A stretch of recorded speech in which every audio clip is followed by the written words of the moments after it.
Panalangin sa mahal na Birheng Maria, ipinaglihi na walang bahid ng kasalanan. Sa ngalan ng Ama, at ng Anak, at ng Espiritu Santo. Amen.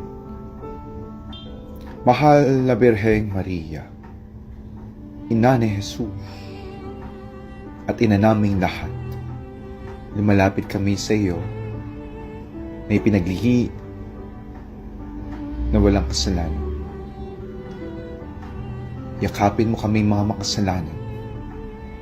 Ipagdasal mo kami upang katulad mo, matuto kami magpaubaya sa malawak na plano ng Diyos at misyon ng Panginoon para sa bawat isa sa amin. Turuan mo kami magsabi ng oo sa kanyang banal na kalooban. Turuan mo